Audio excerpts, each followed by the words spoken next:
bimwe mu byo nshingiraho mvuga ko Bibiliya atari ijambo ry'Imana rero nk'uko mubyemeza. Ukimara kumva iyi video hari ibibazo byinshi cyane witangira gutekereza. Birashoboka ko ari byinshi utaruzi ku byerekeye ijambo Imana cyangwa se ukaba rubizi ariko utabizi neza. Kurikira wumve iyi video hasigaye twinjire mu bitabo by'amateka na Bibiliya kugira ngo natwe tubashe gusobanukirwa byinshi bitandukanye ku byerekeye. Nuko mujya munambwira ko Imana itajya yivuguruza kandi ngo singa umuntu ngo yibeshye. Kandi koko nanjye nabitekereza ngasanga Imana itakabaye yivuguruza cyangwa yibeshye. Gusa rero ikibazo kikaza kuba hari aho ngomeza kubona kwivuguruza kandi mfite ibimenyetso. Kuva igice cya 20 umurongo wa 5 Kamanawe yaragize ati ntukabyikubita imbere ntukabikorere kuko Uwiteka Imana yawe ndi Imana ifuha. Mpora abana gukiranirwa kwa base nkageza no kubuzukuru n'ubuvivi bw'abanyanga. Ahangaho rwose Imana yanyu nari natangiye kuyikuraho inoti kuko ntabwo numvaga ukuntu George yaba yirusha ubwenge kuko abantu basanzwe bo rwose turabizi neza ko icyaha ari gatozi. Niba sogokuru wawe yarakoze jenoside wowe ntugomba kubiryozwa kandi waravutse 2002. Aho nizere ko turi kugendana ariko volume niyo dukomeze. Okay, murakoze cyane. Ezekiel igice cya 18 umurongo wa 20 ubugingo bukora icyaha nibwo buzapfa. Umwana ntazazira ibyaha bya se kandi se ntazazira ibyaha by'umwana we. Gukiranuka k'umukiranutsi kuzaba kuri we kandi ibyaha by'umunyabyaha bizaba kuri we. Tukiraha ubwo mbahaye umukoro wo kuzansobanurira aho mukura imbaraga zituma muvuga ngo Imana yanyu nejya yivuguruza kandi ngo sink'umuntu ngo yibeshye cyangwa namwe mufite ibibavugisha nka bya bindi. Igira hino wongere umenye kandi usobanukirwe ibi. Reka twongere twinjire mu bitabo by'amateka, twongere tubumbure Bibiliya, dusobanukirwe impamvu ya byose, dusobanukirwe impamvu y'ibi byose tugenda ducamo muri ubu buzima busanzwe. Tugeze mu isi ibintu byinshi cyane bisa nkaho bidasobanutse. Ese wowe wabusobanukiwe ibi ngibi? Aho abantu benshi cyane bagiye batandukanye mu bice bitandukanye bafite imyemerere myinshi itandukanye. Harimo abemera Imana ko ishobora kuba ibaho munyemerere nkoresha iri jambo, abemera ko Imana ishobora kuba ibaho, hari n'abemera ko Imana ibaho by'ukuri, ariko hariho n'abandi noneho bayihakana bakayemeza neza ko Imana itabaho, Imana ari baringa. Urebeye kuri iyi video ubanje kubona imbere ni video igaragaza neza ko abantu barimo baravuga ko nta Mana ibaho, Imana ari baringa, bagerageza no gukoresha imirongo itandukanye. Ese turebera hamwe Bibiliya icyo ibivugaho. Ese Bibiliya ibivugaho iki?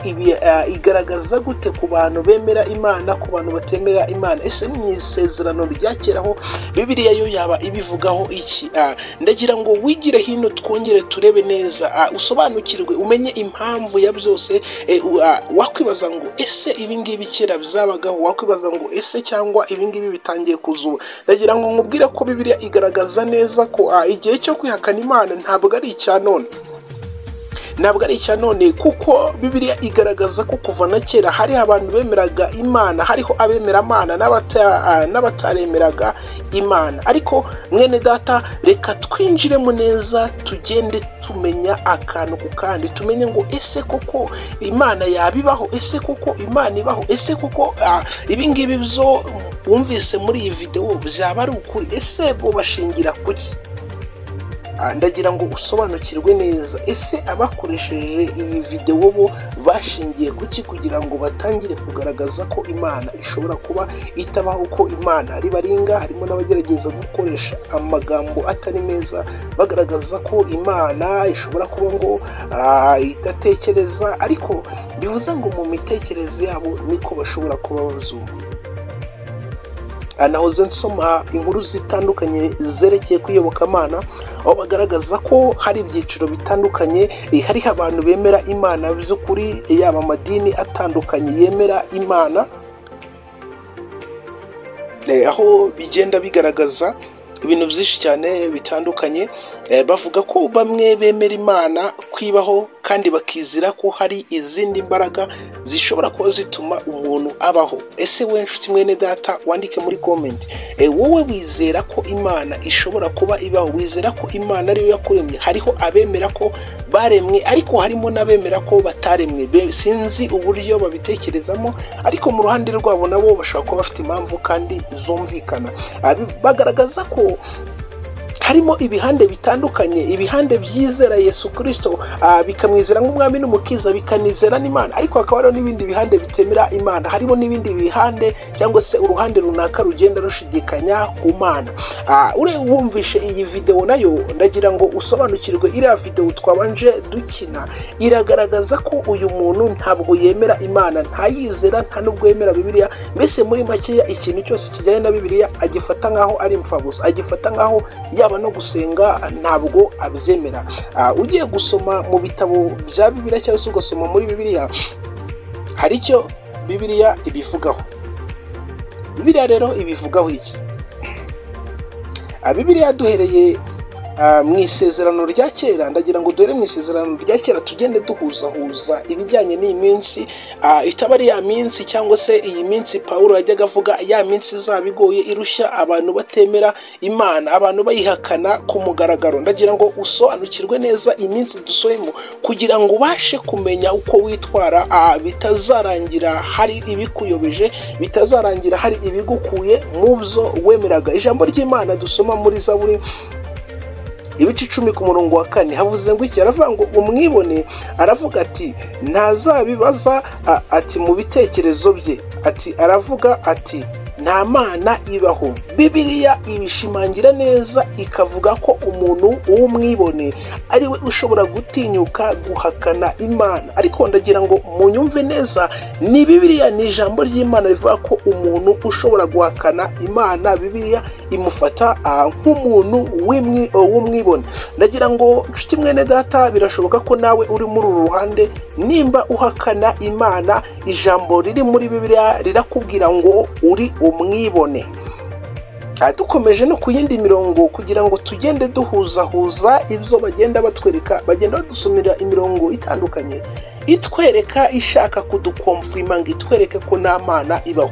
Ariko nawe umuntu uzagusomera iriya mirongo nakomeje kumva, nawe uzagerageze umubwire ngo birashoboka ko harimo n'indi mirongo igaragaza ku bantu bashaka kuzaza bahakanya ijambo ry'Imana. Irindi jambo ry'Imana naryo dusanga muri Zaburi ya 53 umurongo waho wa mbere havuze ngo iki?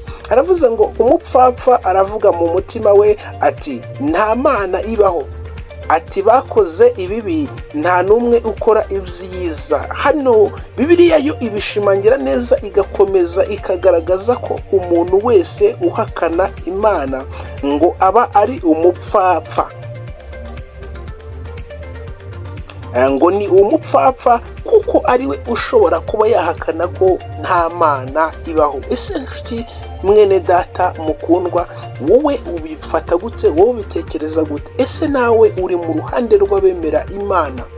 Ese niki gituma wemera ko Imana ibaho? Ko tumaze kubona ibintu byinshi cyane muri ubuzima bishobora gutuma abantu benshi cyane bashidikanya. Bamwe bashidikanya ku ijambo ry'Imana, abandi bashidikanya ku bakozi b'Imana batandukanye, abandi bashidikanya ku bantu. Ese mwene data, wowe niki kigukomeza cyangwa se ni uruhe ruhande ugihagazeho rukwemeza koko uko Imana iriho? Ese niki kikwemeza ko Imana usenga ari Imana y'ukuri? Ese nawe waba uri muri babandi bavuga ngo nta Mana ibaho, ngo nta Satani ibaho, ngo nta n'ijuru ribaho?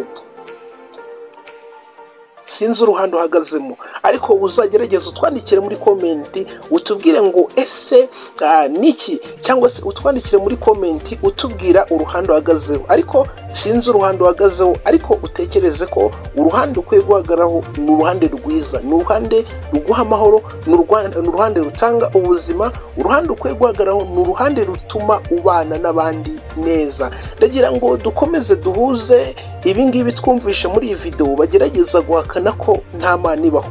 Twumve n'iri jambo ry'Imana ryo muri Yesaya bice 29 umurongo wa 13. Ijambo riratubwira ngo umwami aravuga ati uyu bantu bashima bamaze iminwa, ariko imitima yabo iri kure yanjye, kandi kunyubaha kwabo kuba ari itegeko ry'abantu ryigishijwe. Bivuze ngo hariho n'abantu bubaha Imana, bakayubaha kubwo ku minwa gusa, ariko ngo imitima yabo imeze gute? Itari ku Mana. Bivuze ngo aba bantu nabo bameze nk'abatemera Imana, bameze nk'abahakana Imana. Bivuze ngo ni nka kwa kundi ushobora kwigishwa ijambo ry'Imana, ariko umuntu uri kwigishije akaba asa nk'uri guhatiramo, ariko muri wowe bitakurimo, wowe nta bikurimo. Nshuti mwene data, kuba bakwigisha cyane ariko no kuba ibintu bizakubamo bishatse kuvuga ngo ni ikindi. Aha bishatse kuvuga ngo Imana iravuga ko ati hari abantu bavuga ko bayemera ariko batayizera. By'ukuri bimeze nk'ubuyobe cyangwa ukwemera kw'ibirangirire cyangwa se sinzi ijambo nakoresha neza. Bimeze nko kwemera ikintu ariko cyemejwe wowe kitakurimo. Iyi minsi rero dusohoramo, dukomeza no kuzasohoramo, ni iminsi Pawulo yagerageje kubigaragaza neza, avuga ko mu minsi y'imperuka. Sinzi uko twakoresha iri jambo kuba byemera n'abatabyemera, ariko iyi niyo minsi dusohoramo, iminsi isa nk'igoye cyane, iminsi isa nkaho irushya abantu benshi cyane. Ni iminsi usanga abantu benshi cyane ijambo kwemera no kwizera bigoranye. Ni iminsi kuba wavuga ijambo ry'Imana, kuba wavuga ubutumwa bwiza, kuba wagerageza kumvisha ko hari Imana, abantu benshi cyane batabyumva kimwe. Abantu benshi cyane bagezeho bafata icyakwitwa nk'Imana, cyangwa se bafata Imana bayikura mu mwanya wabo, ahubwo bahindukirira kuba ari bo biswe Imana.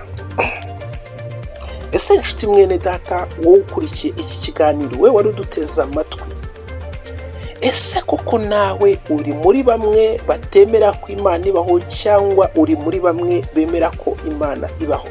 Nimba wemera ko Imana ibaho, dufashe usangize ubu butumwa bene data, dufashe usangize na babandi batarasobanukirwa inzira y'agakiza, baze tugerageze kuganira ku ijambo ry'Imana, baze tugerageze kongera gucukumbura tumenye byinshi, tutagerageza gusobanukirwa ariko bihari kugira ngo tubisobanukirwe. Birashoboka ko hari byinshi utazi, hari byinshi wahishwe. Iki ni cyo gihe cyo kugira ngo dukomeze kugenda ducukumbura, kugira ngo dukomeze kugenda tugaragaza ijambo ry'ukuri, kugira ngo tugende tugaragaza ijambo ry'ubumenyi. Njyewe wakugezagaho cyangwa se njyewe waguteguriraga iki kiganiro, amazina yanjye ni Evangeliste Mugema Dieudonné, kandi tugushimira ko ukomeza kubana natwe kuri Jehova Yire TV na Uwarokowe TV. Imana igumugisha. Nimba hari ikindi kandi wifuza ko twazaganiraho ku bijyanye n'ijambo ry'Imana, kugira ngo tugende ducukumbura byinshi bitandukanye, watwandikira muri komenti, tuzaza tugusubiza, kandi ibitekerezo byanyu ni ingenzi. Uwiteka abarebe neza, kandi nasoza mwifuriza ko utaba muri bamwe bahakana Imana, ahubwo waba muri bamwe bizera Imana. Utaba muri bamwe batemera ko Imana ibaho, ahubwo waba muri bamwe bemera ko hari ubundi buzima Uwiteka yaremye. Icyabi icyo ari cyo cyose ntugatandukane n'Imana. Icyabi icyo ari cyo cyose ntukave ku Mana yawe. Icyabi icyo ari cyo cyose ntukave mu nzira y'ukuri ngo ujye mu nzira yo kuyoba. Uwiteka akomeze kubana nawe, kandi turagukunda cyane. Shalom, shalom, shalom.